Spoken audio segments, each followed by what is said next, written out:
Hey, it's Saturday, July 16th, and this is episode 8 of The Slayers of Boredom Podcast.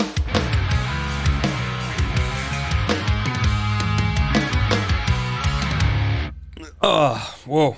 Really got you straight away, huh? Yeah, damn, I'm sorry. It's gonna be one of them. Well, we're enjoying some juice bottles. Everybody understands where we're coming from that's not watching the video. Yeah, just one or two. Yeah, that's it. Not three, but maybe four. I always thought that'd be a good joke. Look, I'll have one, maybe two beers. I promise I won't go to three. Maybe four. It's hilarious. It's hilarious because we've all been there. Well, speaking of podcasts, I've been listening to David Spade and Dana Carvey's Fly on the Wall podcast. Really? It's mainly with SNL characters and stuff. Like, they just bring them on there and talk about their SNL days and, like, I don't know. But I have found that, I mean, obviously I love Dana Carvey because Garth is iconic. Yeah.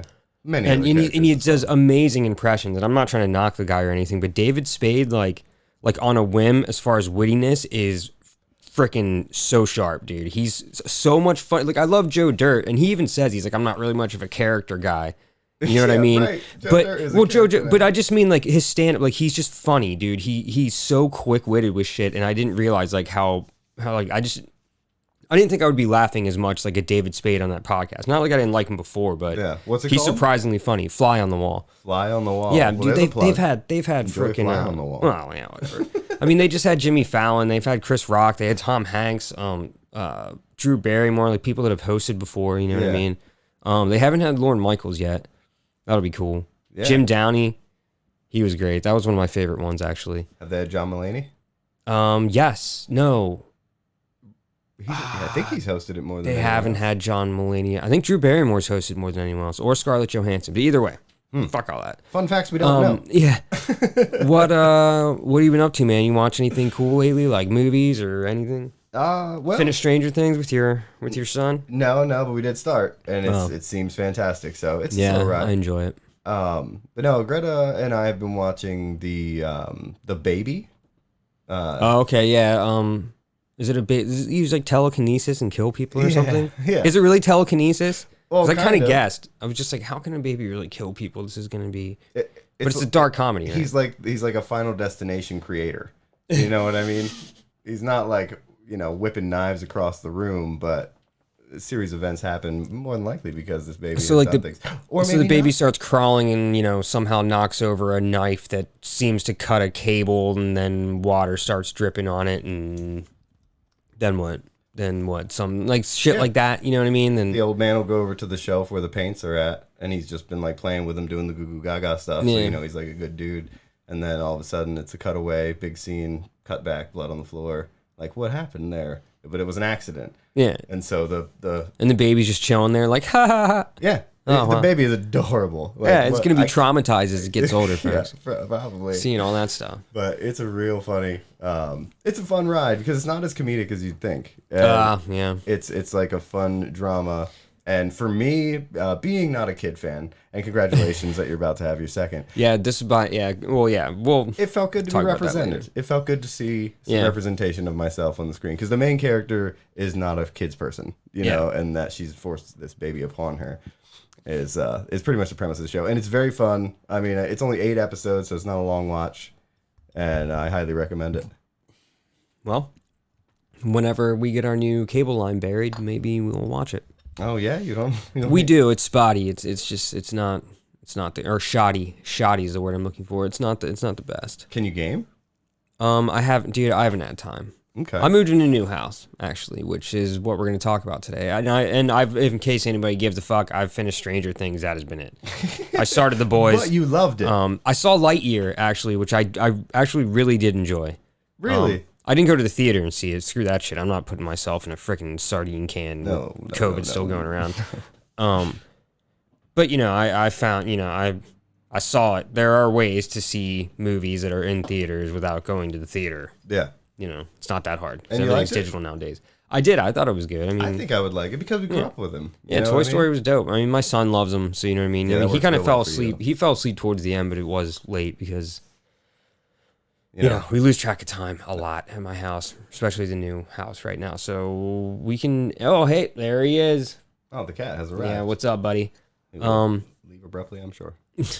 We can, I guess, if you want to jump into it. The housing market is where we want to head, is what you're saying. Yeah, well, to be honest, we're jumping back and forth on topics, and honestly, I didn't really prepare. So yes, can I say? Yes, go ahead. Discussing what we were going to talk about this upcoming cast, Danny really wanted to do the 5 extinctions because he's enjoying the political aspect, but he's like, it doesn't need to be always political. We can have fun with it, and there can be some global warming, climate change stuff in there, so it still hits all the notes. I'm like, whew, well, I mean, I got a lot going on this week, but yeah, I can figure it out with the 5 extinction events. Sure, 5 extinction events seems real badass. Not one or two. 5. Let's bang out all 5 of them. So he comes in, and I've got fucking videos playing. My phone's open. I'm writing notes down. He's like, sorry, dude, I didn't do it. I'm like, man, I just learned so much cool shit about the 5 extinction events. So we're gonna do it. I might as well just tell you now. Like you mentioned earlier, my wife is gonna have our second baby soon. So this is probably gonna be the last one of the summer. We'll be back sometime in the fall. I'm hoping like September, October at the latest. There's a lot going on in October, but we'll try and figure it out. We'll figure it out. But yeah, I mean, again, I'm using the same excuse I always do, and with my band and shit like that too. Like I am, dude. It's when you have a kid, you know, things are different. And I just moved into a new house, and it's just crazy. And I know it seems I'm not like complaining. I know it just seems like I'm beating a dead horse with that. But I guess, like I was saying earlier when I got here, I guess it just adds more to my idea that it's just never gonna end. I tell you, I'll get into routine eventually, guys. I'll get there. Yeah, and then kid number 2 is going to be here soon. So that's going to be a whole new routine in a new house. And this is going to be it for the rest of the summer. But we'll put out some shorts. I don't know, do podcasts ever little short things? Little 5-minuters? I don't know. You can do whatever the hell you want. I guess it's all going to be on Sean's shoulders whenever he wants to do it. He can load it onto YouTube and keep things going. And we'll have a disclaimer. We'll just disclaim it now that not every one of his opinions will be shared by the other half of Slayers of Boredom. But you can't say shit. Maybe you can comment, we can argue underneath. That'd be funny. Yeah, possibly. Anyways, so the housing market. Everybody knows what interest rates are. Everybody knows that they're up right now. Does everybody know what interest rates are? When you buy a home, you essentially get locked into It's how banks survive and make shitloads of money, basically. Yeah, they're going to loan you money, and you are going to pay it back. You're going to pay back the loan at an interest rate. A certain percentage of that is going to go to the bank. That's what you get for them loaning you money. Yeah. So beautiful example when you buy a car, because many people have probably bought cars or bought homes. There's this interest rate that they tack on. Now, every time you make a payment towards that car, you pay the interest off first. So I've always been infuriated by that. Like, why isn't the interest rate accruing monthly as it should? Yeah. And you're paying it down, and then the new interest rate is then added to it. No, you're just knocking off the interest first, so they get the maximum amount of money. It's just it doesn't even make sense how that rolls out. You can pay off whatever asset you're paying for, and you can like make a final payment, and you'll probably still owe some interest that you have to pay too. Yeah, it's all fucked. But so interest rates go and they vary. Oh, I'm sorry. That's all right. Is your mic facing you properly? I'm sure. That's what I was afraid of, and it is now. Yeah, for a moment, it was turned. You just gotta get close. I'm more intimate. But all right, let's get all up in it. Yeah, you're all up in it with chubby cocks. That's much better. Well, anyways, whatever. I'll back up a bit. Yeah. But anyway, so it's the interest rates. And interest rates, just for example, pandemic hits, they brought them down to an all-time low to try and keep the economy rolling. All-time low was 2.5%. So in 2020, you could get a home, and it would have had a 2.5% interest rate. Yeah, and I'm a dummy and didn't refinance. Yeah. This is what I should have done in my You could have refinanced at that time, too. It would have saved a lot of money over the past 2 years, at least, before I moved. But so as far as last I heard, which would have been about a month ago, the interest rate was 6.8%. And that's... I locked in at 5 in April.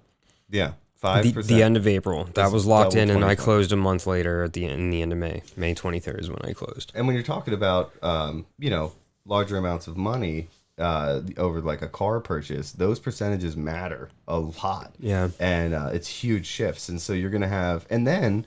Because of the pandemic and the there's multiple reasons why the housing market is going up, but I'm sure everybody has heard and realized that their homes are worth an exuberant amount compared to what they should be worth. Like, you know, you bought a home at $100,000. It's now worth $200,000, and within no time, because of just the demand for homes. And that's because Wall Street is buying 7 out of 10 homes, because it makes more sense just to gather rent than to try and calculate dividends. Zillow certainly knew that. They were buying up all kinds of properties and just jacking the prices on them. Yeah. But so you're getting homes. There was a lot of demand, you're right, and people were buying them. They'd pay anything, and that's how I was able to make a decent profit off my first home and get my family into our, you know, I hate that stupid forever home term. It's like forever home term. I love it's like the forever home term. Get the fuck out of here. Whatever, man. HGTV, fucking whatever. And the forever home. I'm gonna be here forever until I die and haunt the next owner. I use it as like a derogatory, you know. I'm always like, Greta, this is our forever home. Like, fucking get used to it. Yeah, this is all we have. This is what it is. All right. Oh man, but so essentially, what happened? Put it this way: a lot of people are struggling, and I don't. Again, I was telling Sean earlier how like I feel so fortunate and almost like somewhat ashamed that my wife and I are in such a wonderful situation. And you're not going to learn about where my house is or anything like that. And I'm not going to give you solid numbers, but I will tell you what we went through and what other people are dealing with. For example, my friend and his wife just got a house. They just closed on it on Friday. Again, I'm not naming names. And they've been looking for so long, and I kept getting outbid by people that had straight up cash, which, you know, again, our generation, I don't have straight up cash. I don't know who the hell did. I did a long time ago when I got my house, but that was a different time. And you know, when you live with your parents like a bum for a while and work shit-ass jobs. You can grow. A little bit, yeah. They hated me, and that's why I had to leave. But anyways, so what I was able to do with my first home was put a lot of equity in it. So that's the other thing you're up against. So if you're up against people that have an initial home that are selling it, again, like he said, the market is up, selling it for a lot more than what they paid for.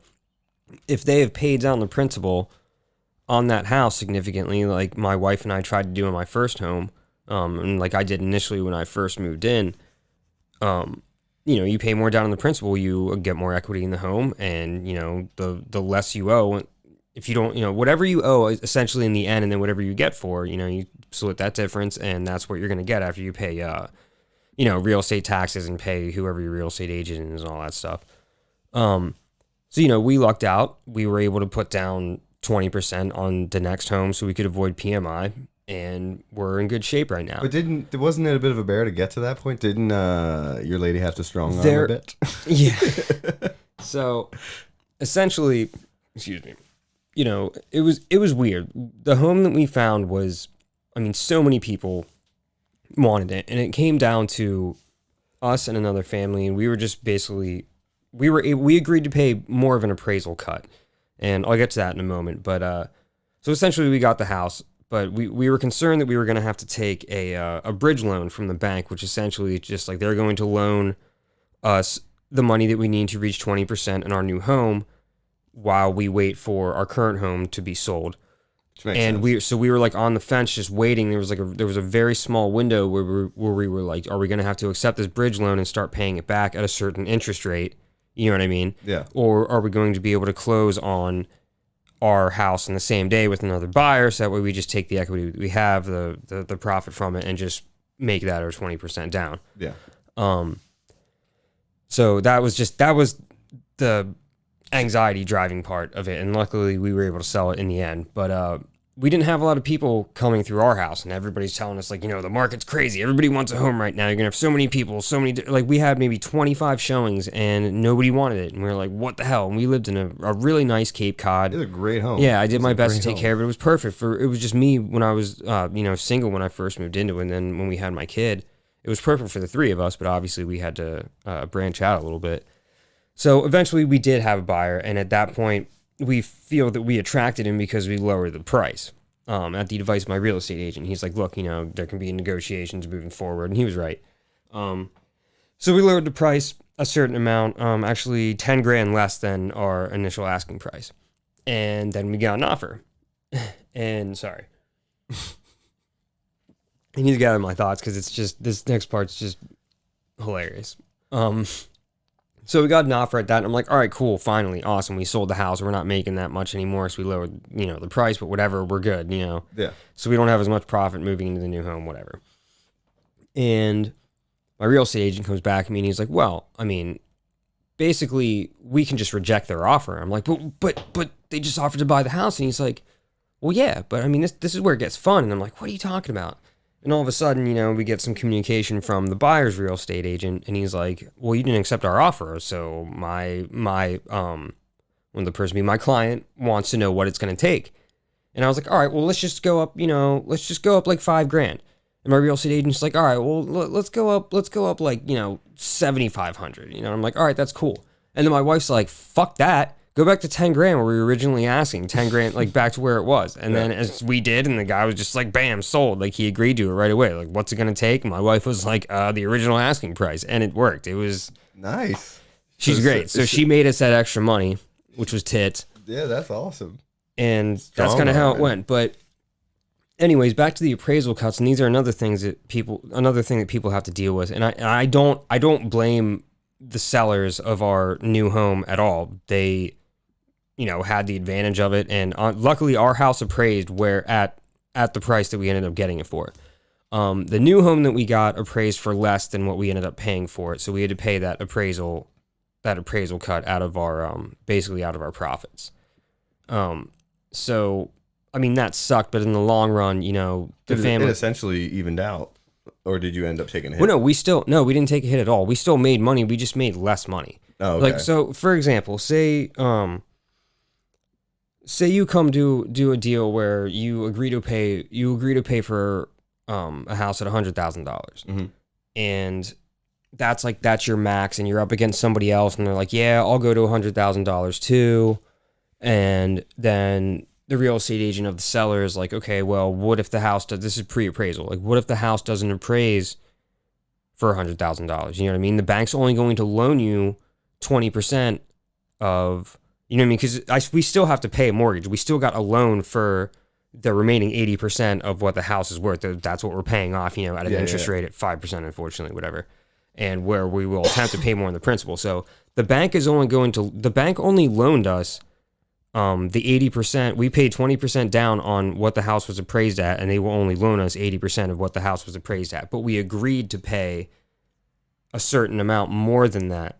I'm so fucking confused. So the sellers, we told the sellers we would pay up to a certain amount. Okay, we told them we would pay up to $100,000, for example. These are not correct numbers. We were like, we will pay up to $100,000, and we will pay up to $20,000 of an appraisal cut. So that means if the house comes in at $80,000 appraised, then they will still get their $100,000. Oh, okay. But the bank will only loan us 80% of $80,000. Okay. You know what I mean? So that difference still has to be paid to the seller, which ends up just being that $20,000 difference. Yeah. So we essentially agreed. We had some money saved between the two of us, my wife and I, that we agreed to pay an appraisal cut, and that's what we were able to do. Oh, okay. Essentially in the end. So again, the sellers made out with more. They got paid more than what their house was appraised for. Essentially, because that was the limit that we would go to, and the other person we were up against, or the other party we were up against, I think they would have only gotten like $10,000 over the appraisal limit. And that's the gist of it, though, is like the battle that it comes down to when to get these homes. Because a good friend of mine has been trying to buy a home for a year, and he's looked at like 60, 70 homes, and the ones he wants, by the time he even decides whether he wants it or not, which is a day or two after its listing, it's already off the market. It's paid for by cash. It's taken over by people with more means. When like the market, when I bought a home, 8 years ago, maybe 5 years ago in between, and it was different. You just kind of went to homes, looked at them. There was plenty of time to get an inspection. I had like my father come out and check the foundation, and then we made moves, and it was all within a nice, comfortable. It's a big purchase, a big decision in your life, and I feel like that's lost in this new era of just like bang, get in there, bang, I need it, I want it. If it's decent, you're right, and that's you're absolutely right. I mean, it's the aggressiveness of the the real estate economy and the banks, and it's a lot of these deals are made pre-inspection, pre-appraisal, and you have to kind of gamble. And like, we honestly, we pretty much maxed out. We agreed to pay a certain amount, and we paid $1,000 less than that amount. Did you? That's have what it got to get appraised an for. inspection? No, there was none of that. So you had but no again, inspection to but look again, for we were termites, for look for anything, whether you have straight cash to outbid somebody or you have equity in a current home. I mean, again, I lived in my home for almost 10 years. Yeah. So I had lots of equity in that house. Well, you made the right decisions early on. So that's, again, I have an advantage over other people as well, and I'm not. It makes me feel terrible, but against people that are trying to get their first home. Yeah. If this is not a market for somebody that wants to get their first home, essentially, and that's a shame. I mean, it's hard for people in our generation to get a first home anyways, and I'm lucky that my parents let me live with them and I saved so much freaking money. Yeah. And I happen to have a family member who provides me a decent job right now. That's you know what I mean? Like this is all that can make it a little bit. Well, yeah, you know? sure, but I'm not going to get $1 million loans from this relative and shit like that, No. But he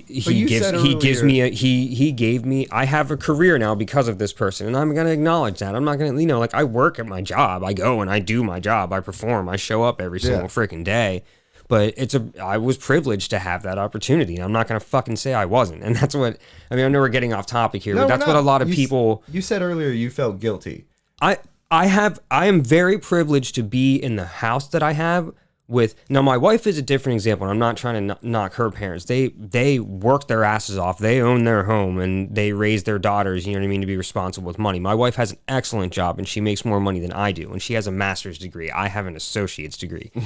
I am lucky. Same. I am lucky to have a job because of a relative. Yeah. My wife worked her ass off and got her job the whole way. Yeah. So, and again, I'm going to acknowledge that, but I'm not sure. Maybe I shouldn't feel ashamed. I'm not going to apologize because I know people that have been given opportunities to, go to college. You know what I mean? Their parents would at least paid for them to get an associate's degree at like Hack or something, and they just didn't want to do it. I mean, that's just ridiculous. When my relative came to me and said, I have a job for you. Do you want a career? Do you want to earn a salary? Yeah. I will give you that opportunity. I was like, fuck yes. I'm not going to pass this shit up because I was at that point in my life where I was like, I don't want to be, like, I loved my job at the movie theater. I was the projection manager and I was running shit. It was great. Yeah, it was awesome. You know what I mean? Like, but I got paid $9.25 an hour. I didn't have any benefits. You know what I mean? I didn't have paid time off. I could have vacation whenever I wanted, but I earned a wage. You know what I mean? That's passion employment right there. But yeah, dude, it was fun. And I love the people I worked with. And it was enough money for me to, I lived in a townhouse with my buddy for a little bit, and it was enough money for me to, again, my parents were nice enough to let me live there, and I saved a lot of money while I was living there. I didn't spend a lot, and there were other ways I acquired money that I'm not going to discuss. Yeah. Well, I mean, I'm saying that you shouldn't be legality. You shouldn't be feel guilty at all, because it's like, when I was getting close to 30, I thought to myself, in the natural scheme of things, I'm renting for X amount of money. I could own a home and spend just a little bit more and be building an equity. And it just felt like the things to do. Now, like I said, when I bought my home, it wasn't chaos. I had plenty of time to do whatever I wanted. We looked at 40 different homes and found one that worked for us. Yeah. But like, these are decisions that you made in your life that, you're not going to be guilty for still being able to do better in negotiations because you set yourself up better.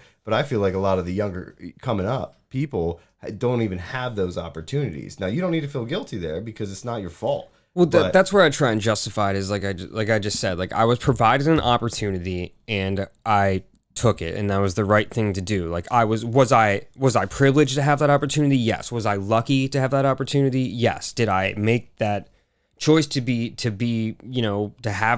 born into this family with this relative that gave me this job? Yeah. No. I mean, I can't feel guilty about that. So the way I try and kind of like not feel ashamed about it is justifying it by, at least I didn't squander an opportunity. You know what I mean? Yeah. But at the same time, I completely acknowledge that there are tons of circumstantial, there's tons of circumstantial evidence here pointing to the reasons why I got this opportunity. Yeah. And I'm not going to sit here and to say that isn't true, And I think a lot of people kind of take that for granted. And I know that a lot of people that are in certain situations have been provided these opportunities and they have squandered them. Mm-hmm. Like I said a few minutes ago. And that is where I would, especially the one, like the kids that are filthy rich and they could go out and like do something on their own. Their parents could pay for them to go to college, but if they don't need to, if they just want to chill on the yacht all day or like be fucking drunken dipshits or like fucking kill their friends and piss their dad off so much that he fucking murders them and his mom. You know what I mean? South Carolina attorney. Look it up. Murdoch, right? Yeah, Murdoch. Yeah. We were going to do a podcast on it eventually. But I mean, you know, like shit like that. Like the whole influenza thing. Like, fuck those kids. You know what I mean? Like, you've been getting... Affluenza. Oh, I'm sorry. Influenza. Jesus. Yeah, it's not the flu. It's good book, though. The Great Influenza. Shit, I meant to add that to my Goodreads and I forgot. But anyways, that is the problem, unfortunately. And that's what my friends that I was speaking about earlier had to deal with. They were getting outbid, but they got approved. They got all their ducks in a row. And that's what I wanted to ask you about your friend. Like, he had an agent and everything lined up with the bank, right? Like, he was ready to go, pre-approved. Yeah. He's just getting outbid that people have more cash. Okay. Yeah, then he knows what he's doing. Okay. He wants to take his time a little bit. Then you know what? His real estate agent needs to do what my friends did for them. Essentially, she was like, I have a property that is going to be for sale soon. She sold the property initially to the current seller, and before this goes on the market, I will give you the opportunity to just close right now. You know what I mean? Like, we won't involve anybody else. Like, I found this house for you. You told me the type of house you wanted. Here's the house for you and your family. Well, is this realtor available? I don't know. I mean, I can ask my friend. Well, there you go. But again, that's on the Slayers of Boredom podcast. But that's great. I mean, she's awesome for that. And you know, my friend and his wife fucking deserved it, dude. They worked their asses off. They're good parents. They have a little girl. They want to expand their family, I think. And, you know, they deserve this house. And I'm glad they got it because they kept getting outbid by people with money. And I think that's what makes me feel so fucking bad. And it's not people with money all the time. And this too. friend, like this is Wall Street. And this friend started his job. He started his company and runs his own, like all that shit. He wasn't provided and he wasn't given the opportunity that I was. So that's what I guess makes me feel guilty. I mean, let's bring it back to like, what is the definition of the American dream anymore? You look at like, I don't know everybody's comings up, but my, you could have the father figure, the breadwinner, bringing in the money, and then, or not the father figure, well, it did have to be kind of back then, but the wife would stay home and would cook. Patriarchy. Yeah, and would stay home and cook in these scenarios, and that was they could have a nice home, you know, it was doable on very minimal salaries.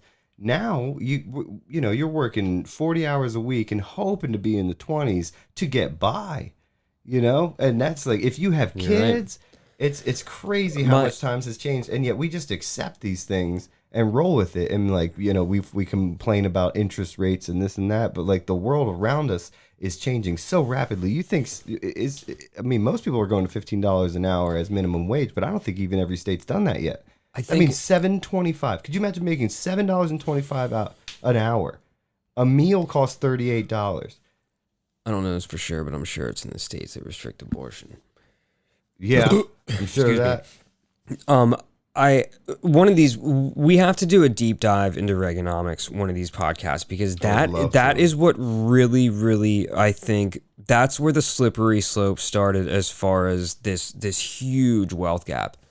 And again, I mean, that has a lot to do with this. Now, I mean, again, there are certain circumstances that, again, people are thrust into, whether they're lucky or privileged or not. Fuck all that. That happens. It is what it is. But when you have rich Elon Musk people that don't have to write off their yachts because of loopholes, but our teachers have to write off their school supplies beyond $250. Yeah, we're talking extreme wealth. Yeah, that's extreme wealth. But I'm saying sick motherfucker's dad was like banging his stepdaughter. Oh, did you read that? No. Elon Musk's father had a child with his stepdaughter. Oh, I didn't know that. Elon Musk's stepsister. She's like 35 years old. And I believe his response was, again, something similar to the effect of what Musk said when he was discovered to have had twins with one of his executives at one of his, startup companies or some shit. Something to the effect of, it's our job to procreate. And I'm like, motherfucker, man, we are fucking overpopulated right now, man. It's our fucking job grabbing up natural resources left and right. Squandering all those. Squander. That's squander is the word for this fucking podcast today.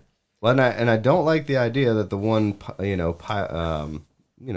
our way to Mars to be totally cool with incestual-esque situations. He's going to be real limited on who he lets up there. Be like, we'll just populate ourselves. Yeah. Anyways, the Mars dynasty. Oh man, that's weird. Gross. That's rich people for you. Yeah. Now, I talk about the super rich. The super rich are a different breed. Why you need to own multiple yachts? Why do you need to have? I'm still at the point where I don't see why anybody needs more than.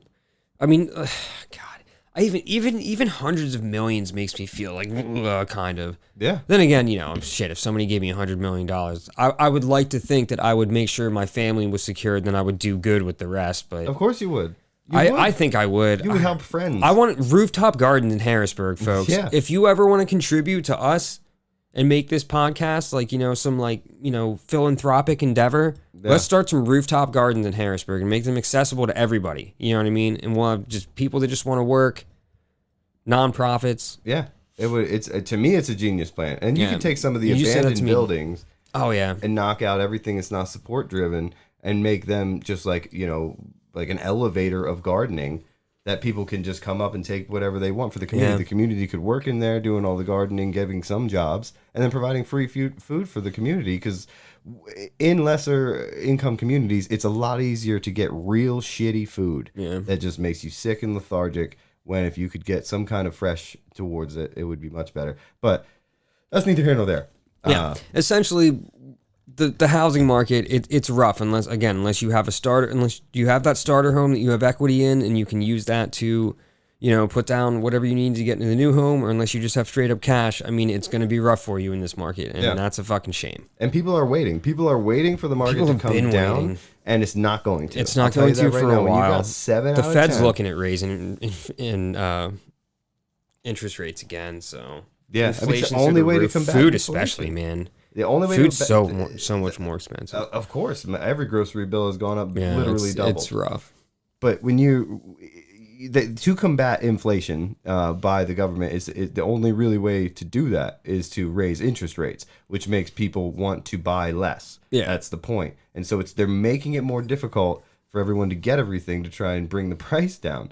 But we're in a place where, like I keep reiterating, 7 out of 10. Wall Street, 7 out of 10 properties are being purchased up by Wall Street and corporations. So like it's not even though the market seems crazy bubblish, like how the housing market's going up, I don't think it has to do with the same factors that are equivalent to the rest of the inflation you're seeing in food and everything else, because it's done by greed. So the prices you see now, it may sit here for a bit, but it's not going to go down from here because corporations don't lose money. What people? Oh well, yeah. I mean, shit. Back in the day, you know what I mean? I said, I was going to say earlier, my new house was built in '77, and I don't even, dude. I would probably go into a rage if I knew what that house was originally purchased for, compared to what I just paid for it, what my wife and I just paid for it. But I think an important thing to recognize here is we've gotten to a point where some people have so much wealth that fucking interest rates don't matter to them. So they're the only people in the game buying shit up right now. You know what I mean? So it really shouldn't be like that.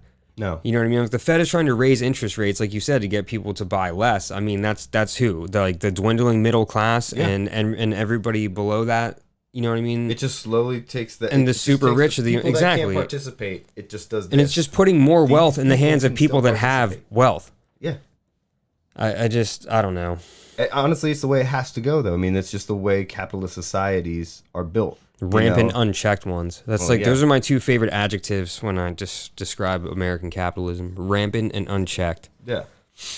But I mean, what are you gonna do? Because you need legislation, but they're all paid off. All of the people that are in power are either in cahoots trying to get to where these super billionaires are, or they're already paid off by other lobbyists to do what they have to do. I've been so disgusted with the American government, just absolutely disgusted. It is a joke. This whole nation has become a garbage pile joke after Roe versus Wade was overturned. We talked about gun reform and how they were doing fucking shit to mess that up.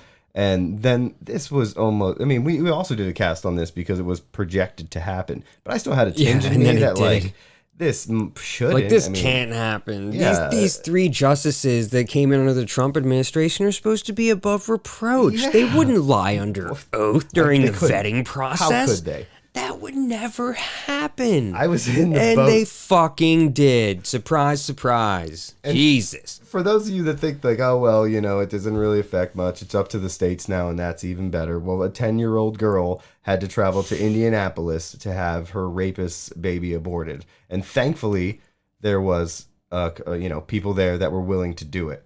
And now they're persecuting the abortionist because they didn't file it properly because she wanted to give the 10-year-old some fucking privacy. The Indiana, she fled from Ohio to Indiana. No, it's all right. It's all right. And the Indiana Attorney General is looking into prosecuting the doctor who performed the abortion.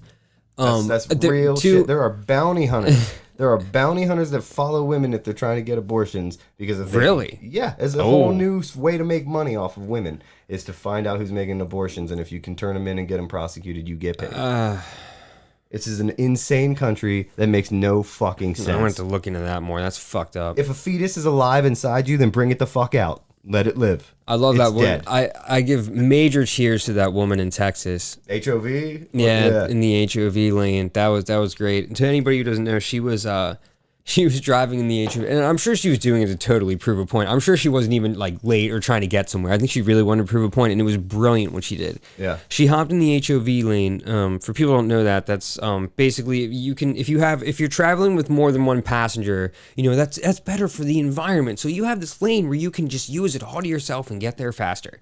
So this woman who ostensibly by herself driving gets pulled over. And she refuses the ticket.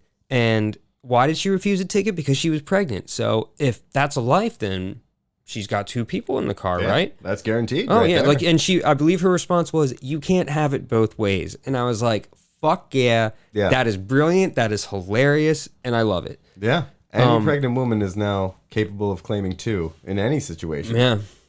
But, what little situations great. can you actually win in there? Whereas the rest, because there's not going to be a curb of abortions. Abortions are still just going to happen. We're just going to have more female deaths. We're going to have more complications. There's going to be unsafe abortions. Yeah, there's going to be more of them. I don't understand why in thought process, and it's our fucking Supreme Court. They do nothing. Yeah, and they're going to go after gay marriage next, and that's just, oh my God. I don't. There's. Do we expand it? We are a borderline theocracy right now because there is no reason that any of this would happen if there wasn't, just a huge, staunch religious influence separation in this of country. Church and state. Well, there's not really any of that. Always been a joke. In God We Trust is on our fucking bills. Yeah, I don't think that didn't start until the 40s. Yeah, it didn't start till the 40s, and the founding fathers. I mean, a lot of them were fleeing religious persecution because they weren't, all men created equal is like basically all white landowning Protestant men. But I think when they were going separation of church and state, I think they did essentially mean that no, religion shouldn't dictate legislation. Yeah. For the most part. So we can definitely agree on that, whether they were fleeing religious persecution or not. But I wanted to touch on two GOP talking points. I mean, it's blatantly obvious that there's no reason that this. Before I get into that, there's no reason this should have happened. Democrats should have codified Roe. They're a bunch of fucking pussies, and I don't understand why they're campaigners. You know what I mean? Now a lot of Democrats are going to run on, oh my gosh, look at what they did. Look what SCOTUS did. If you want us to make changes, then give us some money. Yeah. You know what I mean? Like right into our pack. And that's the way they've always been. But two GOP talking points, at least on that 10-year-old girl. One started off they were again poo-pooing it from the fucking beginning, saying it wasn't even true. That was disgusting. And then the person rapist deniers immediately. Oh my God. And then Jim Jordan and then once somebody was that guy's a turd. And then once they had a person arrested for it, who I believe, and I'm not sure if this is true. I believe the person was an undocumented immigrant, so immediately it's going to go past the rape, it's going to go past abortion, it's going to go right to, well, if Biden would have built the wall. Yeah. You know what I mean? And I think somebody was complaining about that. Jim Jordan. Was it Jim Jordan that was saying that? I'm sure it was. Jim Jordan posted, yet another lie from the Biden administration. That tweet has since been deleted. And he was confronted about it, and he said, I was presented information that it told me it was a lie, and here it was an illegal immigrant that had come across. He blows by his own sorry about that to get straight to another talking point, which is just their fucking game. It's so obvious. I don't understand. Yeah, that is is something that drives me insane. And that, again, yeah, there's two talking points. One to say that it didn't happen, and the other one basically just to bypass it and say it was about illegal immigration. It's irresponsible.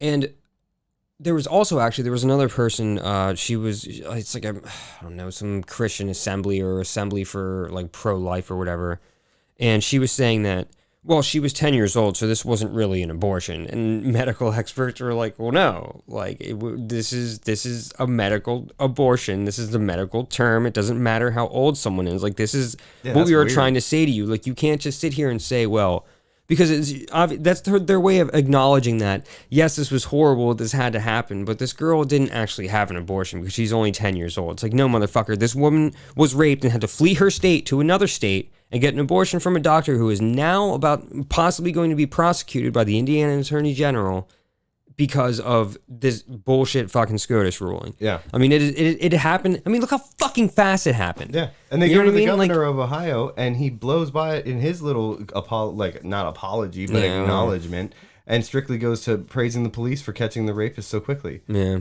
And it's like, nobody cares. I mean, yeah, get that guy in jail. Fuck that guy. He's a disgusting piece of shit. But what we're talking about is how, like, okay, you want to ban abortion? Here's a direct example. We're not making up hypotheticals anymore. Here's a direct example of how that girl should not have had to do what she had to do to get done what she had done medically for her future. And even, like, I can't believe they even take it to the extreme. Like, I don't understand banning any type of abortion, but with no extenuating circumstances whatsoever, like rape or incest. Are you fucking kidding me? Like, your religion dictates your life that much, or at least, I'm sorry, your constituents who are insane fucking psychos who somehow have the power to vote, whatever. I don't want to disenfranchise people, but Jesus Christ. If you're voting because of Jesus Christ and what you fucking believe, whether it's bullshit or not, I'm going to try and channel Anna Kasparian here. I mean, it is bullshit. Like, you can worship whatever the fuck you want. And again, I, like Anna, will champion that. Yeah. Have your religion, practice it. You can make your decisions, your personal decisions, based off your religion. That is fine. But you cannot dictate another person's life based off of your religious principles or beliefs. And when that shit starts to eke its way into legislation, I mean, separation of church and state goes right out the window. And like we said, I'm pretty sure the founding fathers did actually mean separation of church and state. Of course they did. Of course they did. What I think the problem is you and Anna aren't understanding, is that it's the religion in itself. You're saying, go ahead, believe whatever you want. But what you're saying is, go ahead, believe whatever you want to a point. Because all religions are extreme if you break it down, you know? It doesn't matter. There's many that are super extreme if you follow them to a T. So you're telling people that orthodox. I mean, yeah. No, I understand what you're saying. Even if anyone out there is a Christian and you're not on the streets trying to convert people, you're doing it wrong because you need to save everybody. The guy that looks kooky as fuck out there, you're like, well, I don't associate with him. He's the real Christian. Because the tenets of a religion are so strict and should be abided by so ridiculously, and if you break it down, that it's usually extremist and ostracizes minorities. So when you say things like, I don't care what you believe. No, I'm an atheist to a T. I believe religion is the cause of all evil in the world, and that I'm definitely an atheist. But if all religions were gone, then there's sects of atheism. There'd be different people that have ideas of how the atheism should be run. We'll never get away from it because it's a mess. But it just frustrates me when people say, believe what you want to believe. It's like, you're not saying that. You're saying believe what you want to believe to a point. Until you become an extremist, then no, you can't believe that anymore.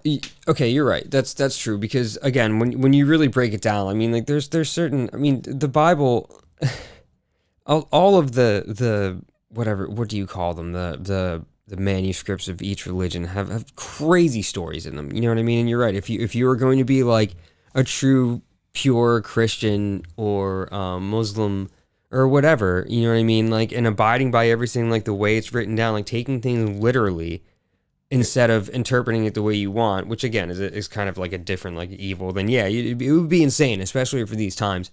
I guess I was just saying like Like, I mean, if you want to believe that shit and be a fucking lunatic, like whatever, you know what I mean? Yeah. Like there've been so many proselytizers I've run into, you know, especially at the beach and the boardwalk, just trying to save me or some shit. Yeah, And I just they're laugh doing at them. it right. Yeah, but I just walk away. You know what I Yeah. mean? Like, I don't care. I will fight for them to be able to do that. Like, if I saw somebody get violent with them or try and like hurt them or like take their right away from just trying to proselytize, I would be like, well, that's not. I hate to say it, but that's not American. Yeah. And it's not because What is American anymore, though? We're slaves to debt. We have, it's not freedom of religion. It's freedom of Christianity. We need freedom from religion. That's I think another thing that you shouldn't. It should be banned. Bottom line is it just shouldn't dictate legislation. And I got a lot of friends, like one of my good friends who, I've been in bands with and I've written songs with. He's a sick fucking guitar player. That dude goes to church every Sunday and he believes what he believes and he won't push anything on you. He won't push shit on you. And it's his belief that like people abuse Christianity more than they don't, you know what I mean? Yeah. Like he doesn't. He goes and he worships his own way. He plays in the church band. He makes music with them, and he connects with that religion the way that he wants to connect with it. And that's his world. That's how he does it. And he gets extremely offended over the fact that, Donald Trump fucking claimed to be a Christian. And I'm not saying this person voted for him because I know he didn't. Yeah. But, he's just like, there's so many, he uses the term fake Christians out there.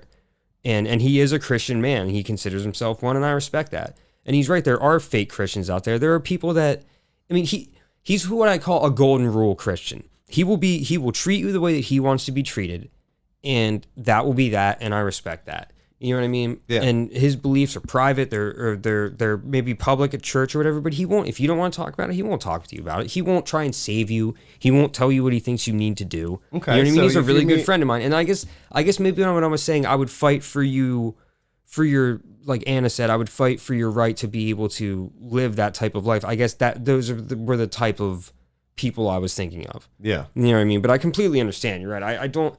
But you still can't control people's thoughts. I used to feel exactly the way you felt, but when I see Roe versus Wade get overturned, you trickle that down to where the problem is, and it's the religion, and it's the people that perpetuate the religion. It's a dumb delusion, and I'm sorry if you take offense to these things, but no, because, sure, but I'm just saying, like, not all of these people. Like, I'm just not saying that. Not saying all of those these people are wrong. This person you're referring to is living by a great set of tenets and has created a moral compass for himself in a pattern that he guarantee you enjoys. he is against this because he believes, like, he's one of those people. It's like, I believe in God and I believe that God created scientists. Yeah. You know what I mean? Like, and scientists know a lot of things that maybe, there's the creationism realm and then there's like realism and what's in front of us and facts and truth and tangibles. The Bible was written before, technology. Yes, and I'm with you. And my friend knows I'm an atheist too. He knows that I don't believe in anything that he believes in as far as those tenets go. But I believe in the general principle of being a good person and treating other people right. And I really think that's like, how many examples can you find out there of people claiming to be good Christians and then they're sitting there just like telling like gay people they're going to go to hell and shit and picketing like pride parades. Like what is that how you want to be fucking treated? And then when you do start to treat them that way, like a bunch of fucking, like, here, I'll say it right now, a bunch of fucking redneck yokels who think that God and Jesus Christ is their whole fucking world. I start treating you like shit and you say, oh my God, there's a persecution against white Christians in this country. Motherfucker, you've been ruling this country. Oh yeah. And if people want to be the way they want to be in a country where you're supposed to be fucking free, then fuck off. It's as simple as that. Once your religion starts to infringe on other people's rights and starts to persecute, then it's no longer a religion in my like if you have that as a belief system, then you're deciding to feel like another being is lesser than you. You've made that conscious decision to follow your leader and say that these things are wrong when just rational thought and understanding practicality. Understanding love in its practical. most basic sense is that you're attracted to things you're attracted to. Then why that type of love is being persecuted and decided to be wrong, that entire person's life, their existence, that they get to live and have thoughts, so they have to feel lesser because some guy wrote a book that people follow. And again, it just comes down to humanity. And maybe it's the way we were raised. I don't know. My parents always hugged me and said they loved me and stuff like that. And it always just, they taught me just to be nice to people. And I guess it maybe I'm just a fucking pussy or something, but I just No, it's behaviorism. You're a good person. That's all it is. You're not a pussy. I feel bad for somebody that can't. I don't. There's just no reason I would ever want to make anybody. I mean, in high school, I'd have little cliques and I'd pick on people and be like a douchebag and shit like that. But like at this point, I've grown. Yeah, but I've grown into the type of person where like I don't. It makes me feel terrible when anybody. Like, I know people who have been disowned by their families because they're gay. I know people who have been disowned by their families because their mother is white and his father, this particular person I'm thinking of, his father is black. So everybody on the white side of his family has disowned him and her, his mother. You know what I mean? Like, it's just, I don't, again, it just comes down to how you really want to be treated. Like, just because maybe there's a majority of people that happen to be what's the word I'm looking for? Is it psi? I don't know, or whatever, or cisgender people, or not? I'm sorry, like people. I'm sorry, I'm probably using the wrong words, but cisgender. I don't want to say like straight. Just because the majority of people are like, oh, men are attracted to women, the majority of people are like that, doesn't mean that should be an exclusionary belief. Because the fact is, people that aren't like that are among us, whether you fucking like it or not. Yeah. And again. Like, it's such a simple thing. This is America, right? We don't need to get into, like, what freedom means or whatever, but essentially freedom to be whoever the fuck you are. And if you're not hurting anybody, again, like, don't steal my property, don't hurt my family, don't do anything that's going to hurt me, and I will be fucking right there with you, no matter what. I mean, because I just, there's scales in everything, like and even you look back on autism, Asperger's, was created by the Nazis to decide which of the on the autism scale were of working order. So if you were they created Asperger's to say they can work the minds essentially, and but it's all autism on a scale of not very autistic to very autistic. That's just the way it is. I didn't know that. And I mean, I don't know how you. Well, all right. In terms of like how it's an economic benefit, like whether they can work or not, is fucked up. But having a scale to determine levels of autism sounds useful in a medical type of scenario. And but that was like that's just known is that there's a scale of level of autism, and that at a certain level it's now working autism, so they could put them in the minds. But that's the way the minds work. So minds work. Is that.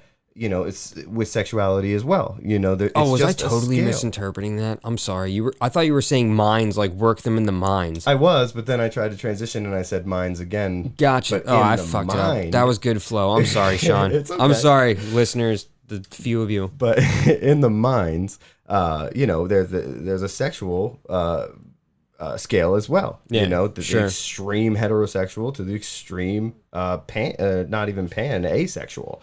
Which would be not attracted to anything. Sure. And so it just runs the gamut. I have friends like that. And I think I have friends like that. You just have to be able to understand that it's all over the place, and that if you happen to be on one side of the scale to the other, it doesn't mean any difference, really.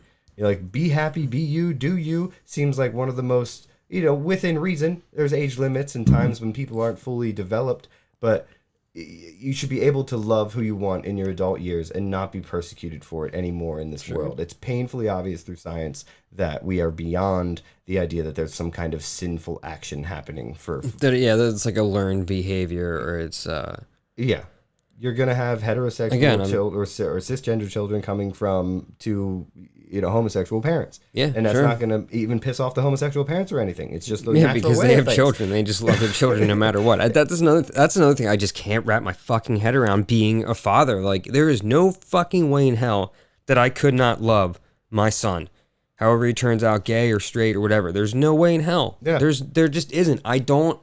And to me, it comes down to it's the way people are raised. It really is. I think the effect that certain behaviors from adults around children at certain periods of their lives, when their minds are like sponges, when they're trying to learn human behavior and societal behavior at daycare around other adults and out there in society, and you witness traumatizing things, I think it can really sort of turn your brain off to a lot of, I guess a lot of like sensitivities when trying to deal with people and their emotions.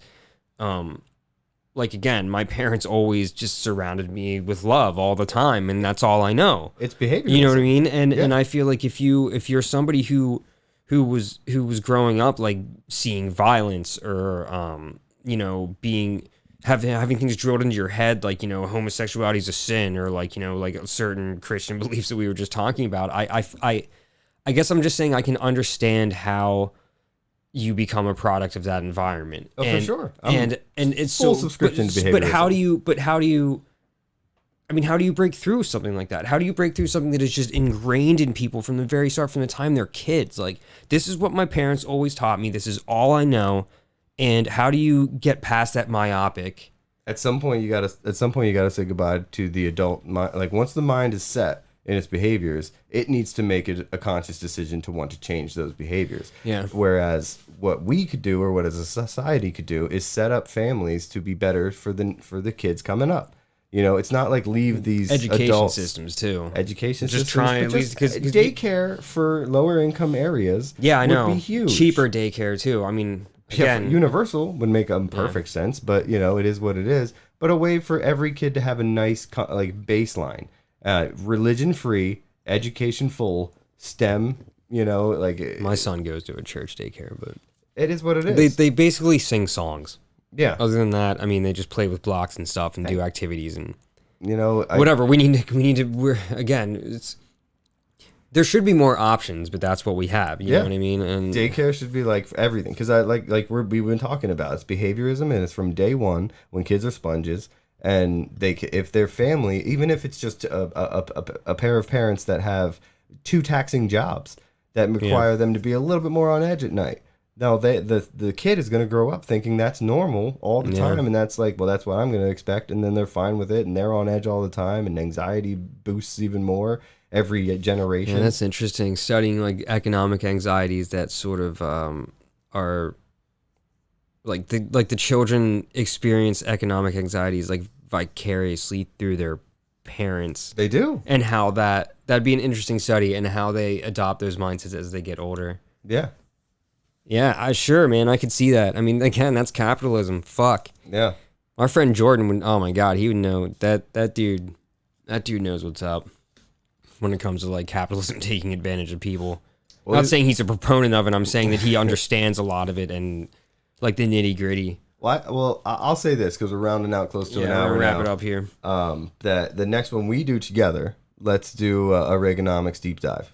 Okay, that'll be a lot of studying while I have a newborn screaming at me, but I'll do my best. I do have lunch breaks at work. No, it's gonna be a little bit. So like, we'll do it it'll be time. Months. Yeah, we'll still cram it right week September before. or October. What's today? July 16th. Yeah, I mean, but my wife's full term in less than a week, so anytime after that, I think he's gonna be here. So wow, yeah, it's gonna be soon.